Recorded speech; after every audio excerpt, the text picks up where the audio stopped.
সালাম আলাইকুম স্টুডেন্টস। অজীব রেখা আঁকার জন্য আমার একই রকম শ্রেণীব্যক্তি লাগবে, অবিচ্ছেদ্য শ্রেণীসীমা লাগবে, গণসংখ্যা লাগবে, আরেকটা ঘর লাগবে। এটা হচ্ছে ক্রমযোজিত। কি লাগবে? আমরা একটু আগেও ক্রমযোজিত করছি। ক্রম ক্রমযোজিত ক্রমযোজিত গণসংখ্যা কিভাবে করে? ক্রমযোজিত গণসংখ্যা এটা মাঝে মধ্যে ক নম্বরে আসে।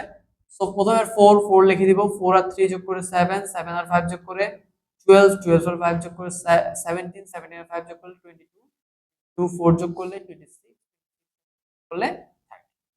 এখন এখানে নিচে অবিচ্ছিন্নই থাকবে, কিন্তু এখানে চলে আসবে কি, এখানে চলে আসবে কি ক্রমযোজিত। এখানে চলে আসবে কি ক্রমযোজিত। হাইয়েস্ট কত? 30। সো আমি 5 করে নিই। 5, 10, 15, 20, 25, 30, একটা বেশি নিই, 35। ওকে, সো প্রথমে কত আছে? 4। প্রথমে কত আছে? 4। অজীব রেখাতে একটা জিনিস সবসময় মনে রাখবা, প্রথম ঘর প্রথম ঘর প্রথম ঘর খালি থাকবে, দ্বিতীয় ঘর থেকে শুরু করবো আমরা। তাহলে প্রথমে কত আছে ক্রমযোজিত? 4। সো দ্বিতীয় ঘরে আমি বসাবো 4, এই যে 5-এর নিচে একটা বিন্দু দিব। এরপর কত আছে? 7, এখানে আমরা বসাবো এই বরাবর 10-এর নিচে 7। এরপর কত আছে? 12, এখানে আমরা বসাবো 10-এর উপরে 12, এভাবে। এরপর আছে কত? 17, 17 আমরা উঠাবো কিভাবে? এই যে 20-এর নিচে 17। এরপর কত আছে? 22, 22 আমরা উঠাবো এখানে 22।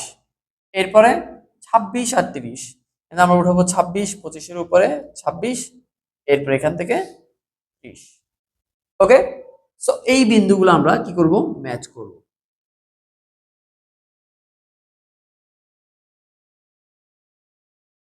ওকে, আর লাস্টে কি করব? এইটা এভাবে করে জাস্ট অ্যাটাচ করে দেব।